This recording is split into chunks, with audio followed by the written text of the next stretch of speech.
Bonjour, ici Nathalie Guedvalet, sophrologue psychopraticienne. Je vous accueille ici dans mon cabinet et aujourd'hui pour vous présenter un outil que j'utilise beaucoup avec les enfants et avec les ados. Un très très bon vecteur pour pouvoir mettre des mots et trouver des bonnes idées, des bonnes façons de prendre les choses en main de façon un peu mentale. Alors voilà, c'est les cartes créatives pour inventer des histoires et grandir en confiance de Lise Bartoli. Illustration Lucie Yonnet. Voilà, ces cartes sont très belles, je vais vous les montrer. Et je vais aussi vous montrer surtout comment je m'en sers. Voilà. Alors bien sûr, quand on découvre un outil, certains certainement ont déjà cet outil. Voilà, on est nombreux à utiliser les mêmes outils, tout va bien. Mais peut-être aussi qu'on a chacun notre façon de les utiliser. Et juste, j'avais envie de vous parler un petit peu de ma façon, peut-être simplement pour compléter l'utilisation que vous en faites, ou illustrer un tout petit peu différemment. Peut-être que ça peut donner simplement des idées de partager sa façon d'utiliser les outils. Alors voilà, donc dans ce jeu, il y a 4 paquets de cartes. Hop, je vérifie que vous voyez bien les 4 paquets différents. Alors, donc on a le paquet bleu qui est le héros, le paquet rouge qui est le problème du héros, le paquet jaune qui va nous parler d'un allié et le paquet violet qui va vous parler d'un objet, d'un objet magique. Alors généralement, on commence par les cartes bleues. Et les cartes bleues, voilà, on peut les mélanger et puis en tirer une au hasard, ou généralement, moi je laisse le choix à l'enfant de piocher au milieu du paquet ou dessus. Bon, admettons que moi je sois un enfant qui se dit, moi je pioche au milieu et là, je pioche la danseuse. Très bien. Alors, je vous montre d'autres héros, la princesse, le soldat, le petit ours, le vagabond, voilà, et bien d'autres. Très jolie carte. Donc là, nous avons pioché la danseuse. Évidemment, je peux penser déjà à un contexte sur lequel j'ai envie de me poser des questions et de réinventer l'histoire avec ces petites cartes. Alors là, je vais piocher le problème du héros. Hop, je pioche au hasard. Et là, c'est il se sent différent. Donc voilà, ça va être quelque chose qui nous parle d'une danseuse qui se sent différente du coup. Ensuite, on va piocher l'allié. Pardon. Hop, on mélange un peu, on pioche. Tac. Et là, l'allié, on a Pégase, le cheval ailé. Okay. Et enfin, l'objet magique. Ah, mais je ne vous ai pas montré les autres. C'est pas grave, de toute façon, ça va vous donner envie de les acheter. Donc, l'objet magique, je pioche au hasard. Et là, j'ai le coquillage parlant. Hop, que je mets ici. Donc, voilà. Donc, admettons que je sois une jeune fille extrêmement timide. Et là, je pioche ça. Voilà, je viens voir une sophrologue. Je viens me faire aider pour dépasser un petit peu cet état de réserve qui n'est pas toujours favorable dans ma vie sociale ou même dans ma vie scolaire. Et je pioche ces cartes. Alors, la petite astuce, c'est que finalement, moi, très souvent, je fais piocher des cartes et puis moi-même, j'en pioche. Donc, on va avoir 2 séries de cartes et éventuellement 2 histoires. Hop, j'adore cette carte-là, cet allié. C'est mon petit chouchou. Donc, c'est le sage. Voilà. Alors, donc là, on a la bergère. Elle n'ose pas. C'est la carte du problème. Son allié, c'est le sage. Et son objet magique, c'est le chaudron ensorcelant. Alors voilà, je suis une jeune fille timide, j'ai pioché la danseuse et pour moi, pour m'aider, je peux regarder dans ce très joli livre, très bien fait, à quoi correspond la danseuse. Alors brièvement, légèreté, persévérance, harmonie. La carte de la danseuse nous rappelle qu'il faut parfois endurer des moments difficiles pour atteindre un but. Elle nous incite à exprimer nos émotions avec notre corps et interroge sa place parmi les autres. Alors déjà, c'est intéressant parce qu'on est déjà sur le problème que c'est, ils se sentent différents. Ok, donc là, on peut dire que c'est une partie de nous qui parle de notre façon d'être à la fois léger, mais aussi persévérant et de créer l'harmonie. Alors, on peut dire à l'enfant, quelle est cette partie, à l'enfant ou à l'ado, de toi, qui se sent comme ça, dans ce problème de je suis trop réservé. Alors là, je sais pas, j'extrapole, l'adolescente peut dire, oui, mais moi, je fais quand même l'effort de parler, et j'essaye toujours un petit peu de participer, etc. Donc là, elle parle de sa persévérance et de l'effort qu'elle met quand même dans cette dimension. Peut-être un effort d'ailleurs qui n'est pas perçu ou peu perçu, en tout cas peut-être peu perçu par rapport à ce qu'elle aimerait. Ensuite, on a la carte donc du problème du héros. Il se sent différent. Et là, peut-être que... Alors, je lis pas toujours le livre, mais on va y aller quand même là, juste pour vous. Mais peut-être que là, j'aurais envie de dire, tiens, est-ce que ça te parle, ce truc de je me sens différent? Et peut-être que là, la jeune fille, elle peut dire, oui, moi je me sens différente parce que j'ai l'impression que c'est facile pour tout le monde, sauf pour moi. Et du coup, voilà, j'ai l'impression que je suis différente pour ça. Voilà, donc c'est l'interprétation. Cette carte indique que l'on a peur d'être mal jugé. Soit on se met à l'écart, s'imaginant que les autres ne voudront pas être avec nous, soit on est sur la défensive. Donc voilà ce qu'on lit dans le livre.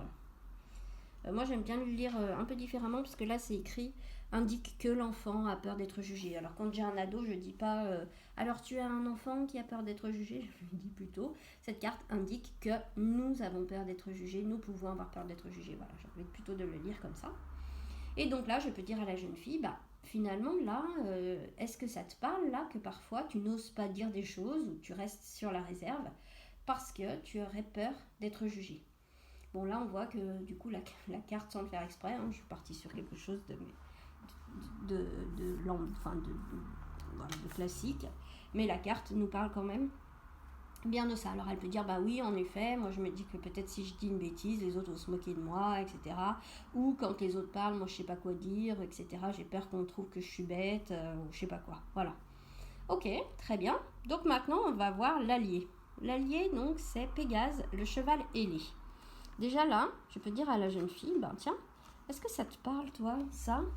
Et alors peut-être que la jeune fille, elle va dire, oui, justement, je fais de l'équitation, et du coup, c'est le seul moment où je me sens bien, et où justement, je me sens à l'aise pour communiquer avec mon cheval, et puis même avec les gens à l'équitation, etc. Et donc là, ce qu'on apprend, c'est qu'en fait, il y a des ressources qui sont utilisées dans certains domaines, mais pas dans tous. Alors, on va lire le coquet. Peut-être qu'elle va dire, non, ça me parle pas trop. Alors là, on va lui lire la symbolique, on va lui lire ce que raconte cette carte. Et l'enseignement de cette carte, c'est l'inspiration. Pégase répond au désir inconscient de trouver l'inspiration pour de nouvelles solutions. Il l'invite à s'élever plus haut, au-dessus des soucis et des problèmes, pour les transcender et obtenir en retour des informations. Une autre façon de voir les choses pour accéder à un nouveau savoir. Alors là, je vous montre un petit peu comment c'est fait dans le livre quand même. Je vous ai pas tout lu, j'ai pas lu la première partie. Généralement, c'est pas très net. Hop là, voilà. Je lis que cette partie-là. Et donc là, je vais dire à la jeune fille, tiens, qui autour de toi te fait penser à Pégase? Et là, elle va pouvoir dire, par exemple, ma copine Margot, elle me dit toujours, oui, mais tu vois, avec cette prof, elle est cool, donc avec elle, tu peux le faire, et tu vois bien qu'elle se moque jamais de nous, qu'elle dit jamais elle dit même qu'il n'y a aucune question ridicule, etc. Donc là, Margot, elle envisage en effet une solution qui est, rassure-toi, il y a des situations dans lesquelles tu ne risques rien et du coup dans lesquelles tu peux tenter d'être plus à l'aise pour sortir de ta réserve. Ok, donc là on a le Pégase autour de nous. Ça c'est la première partie que j'utilise tout le temps. Ensuite, ce que j'aime bien demander à la personne, à l'enfant ou à l'adolescente, et toi à l'intérieur de toi, qui est ton Pégase. C'est-à-dire, qu'est-ce qui peut t'inspirer? Comment, à l'intérieur de toi, tu peux trouver des solutions? Et là, quelle est la partie de toi qui t'invite à s'élever plus haut, au-dessus des soucis, des problèmes, pour les transcender et obtenir en retour des informations? Donc là, la personne pourrait très bien dire, en fait c'est vrai. En fait c'est vrai que de toute façon, moi je risque rien à dire quelque chose. Alors des fois je me le dis. Je me dis, en fait je risque rien. Il n'y a aucun risque à parler, il n'y a aucun risque à dire quelque chose. Donc voilà, il y a quand même une partie de moi qui sait très bien qu'il n'y a aucun risque à s'exprimer et à être soi-même. Ok, super. Donc là, on voit qu'on avance très très bien parce qu'on trouve à la fois des alliés à l'extérieur et un allié à l'intérieur qui est en fait juste soi-même. Dernière carte, le coquillage parlant. Alors tous les objets magiques sont un peu rigolos, je trouve qu'ils ont. Alors là, je peux dire, tiens, le coquillage parlant, qu'est-ce qui t'inspire? En quoi il peut t'aider? En quoi il peut t'aider pour être mieux dans cette problématique de réserve? Et là, la jeune fille peut très bien dire, justement, lui déjà, il n'aurait pas à parler et il ose parler parce qu'il voilà, c'est un coquillage parlant. En effet, il est différent des autres, mais ça lui pose pas de problème. Il le fait quand même parce qu'il aime bien être différent. Ok, ça c'est la chose que peut spontanément raconter un enfant ou un ado. Je peux lire aussi la carte. Lorsqu'on écoute, le coquillage nous parle de nos désirs intérieurs pour nous révéler un précieux savoir. Il rappelle à l'enfant que la connaissance est en lui bien cachée, toutefois elle ne lui sera accessible que s'il est prêt à s'ouvrir à ce trésor minutieusement délivré par ses plus belles ressources. Magnifique objet magique. On voit là que son pouvoir, c'est l'intuition. Très bizarrement, là, on a pioché les 2 cartes aidantes de l'intuition. Donc là, il y a fort à parier qu'on tombe sur une personne intuitive ou qui aurait tout intérêt à stimuler sa capacité intuitive. Très bien, donc là, on peut dire à la personne, ok, qu'est-ce qui en toi te parle de tes désirs, de ce que tu veux vraiment? Finalement, toi, de quoi tu as envie?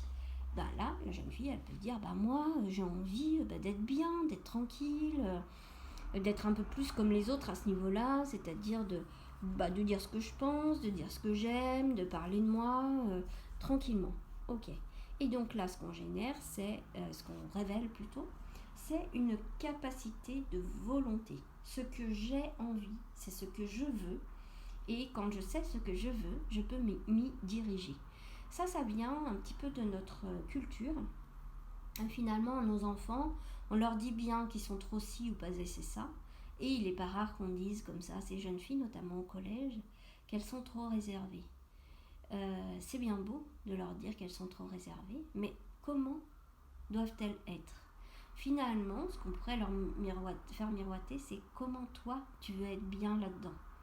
Une fois que ça, c'est à peu près perçu, et là, c'est un peu ce que nous inspire le coquillage, là, le être soi, et du coup, on sait où se diriger. Donc là, la jeune fille, ce qu'elle a dit, moi, ce que j'aimerais, c'est être tranquille dans les situations relationnelles que je rencontre au collège ou ailleurs, d'ailleurs, peut-être. Ok, très bien. Donc, une fois qu'on a fait ce premier tirage, très souvent, je dis, tu vois, moi aussi, j'ai tiré des cartes. En fait, ce qu'on va faire, c'est qu'on va se raconter une autre histoire sur ce même problème, mais avec ces cartes-là. Donc là, la bergère. Alors, on va voir ce que nous raconte la bergère, et on va le faire beaucoup plus vite, parce que généralement, c'est le deuxième passage. On va plus vite si je trouve. La bergère, elle parle d'ancrage, de rêverie et de communauté. Très bizarrement aussi, sur une personne réservée, ça peut aussi très bien coller. Donc les cartes, c'est jamais par hasard qu'on les tire. Alors, cette carte évoque la nécessité d'alterner les moments de rêverie et d'ancrage. On peut être souvent dans la lune et aussi parfois les pieds sur terre. Donc aussi, on aime bien avoir des gens autour de soi, peut-être sa famille, peut-être ses amis, et on a besoin de se sentir en sécurité ou en lien au sein d'un foyer. Bon, là, je lis un peu ce que j'ai envie dans le livre, mais je fais souvent comme ça. Donc là, la bergère, en effet, elle raconte qu'on peut parfois être dans la communication, puis parfois peu. Une personne réservée, en effet, peut-être qu'elle est rêveuse, peut-être qu'elle est solitaire, et ça serait vraiment très dommage de lui faire croire que c'est pas bien. Donc elle peut, avec cette carte, déjà commencer à se dire qu'elle a le droit. Elle a le droit d'être réservée et que parfois il est nécessaire qu'elle ne le soit pas ou moins. Donc voilà pour notre première carte. Ensuite, son problème, il n'ose pas. Alors ça va bien avec l'histoire de la réserve. Et je l'ai évidemment pas du tout fait exprès. Donc il n'ose pas. Là, je peux dire directement à la jeune fille, finalement, toi, dans cette bergère-là qui peut alterner la rêverie, l'isolement et sortir de sa réserve, finalement, qu'est-ce qu'elle n'ose pas? Ce qu'elle pourrait dire, très bien, c'est que, en fait, finalement, elle n'ose pas rester dans l'isolement parce qu'on lui explique bien que c'est pas bien, mais elle n'ose pas non plus sortir de sa réserve, parfois. Donc, finalement, elle est confrontée à un double problème. Les deux façons d'être soi, réservée et sortir de sa réserve, et bien finalement, elle trouve des limites des deux côtés dans le registre de en fait, je n'ose pas. Je n'ose pas juste dire je suis réservée et c'est comme ça et ça vous va ou ça vous va pas, tant pis. Et je n'ose pas toujours sortir de ma réserve. Bon, elle peut dire ça ou autre chose. On pourrait lui dire du coup l'interprétation de la carte. Et bizarrement, là, dans ce tirage, on a pris l'allié, le sage. Le sage, là, on voit que c'est un sage. C'est un sage qui médite, qui est en pleine méditation, avec un peu ces feuilles-là de cerisier japonais qui s'envolent, là. Très jolie carte, moi je l'aime beaucoup. Et donc là, on pourrait dire à cet ado, qui est le sage? Qui est le sage qui te ramène un peu à la sagesse en toi? Et elle pourrait dire, ça peut être ma maman, parce qu'elle me dit aussi que quand elle était petite, elle était réservée, puis en fait voilà, maintenant elle a un travail où elle parle beaucoup et qu'elle est en lien avec les autres et que du coup, elle est plus du tout réservée, que tout va bien. Et le sage, là, ça pourrait être la maman qui lui dit, sois tranquille, tu vas bouger, les choses vont changer, et voilà. Et parfois, on est beaucoup dans l'effort, et parfois, les choses se font toutes seules. Ok, très bien. Donc là, on a un sage à l'extérieur qui est la maman.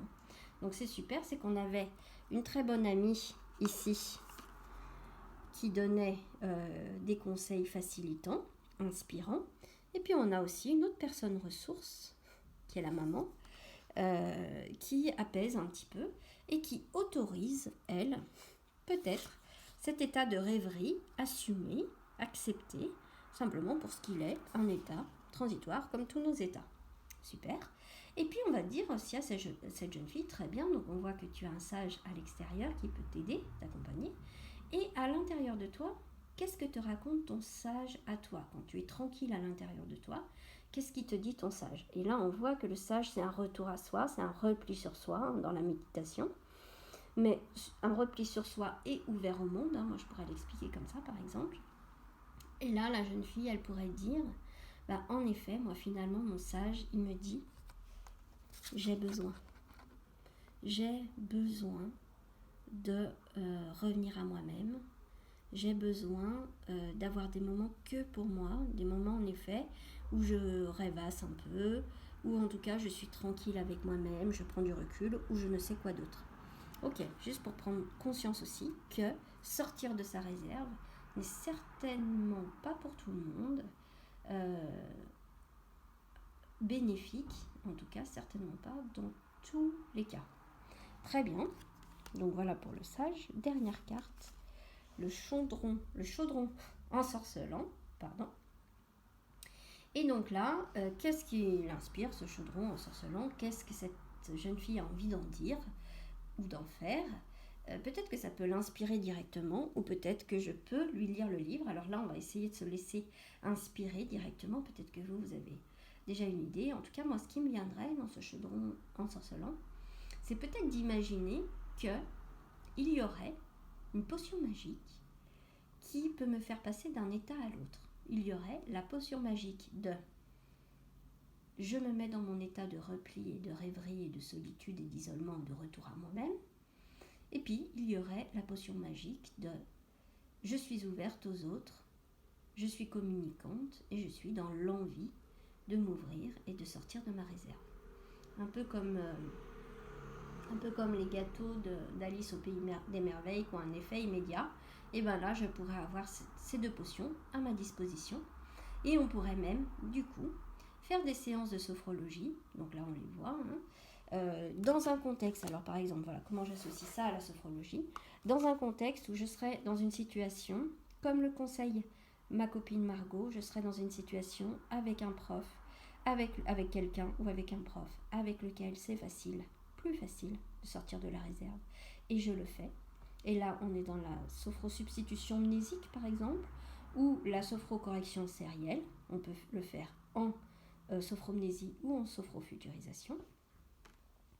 Ici, j'ai un objet que je peux avoir à l'intérieur de moi-même, un élan de parler même si c'est pas admis, et je peux le sentir.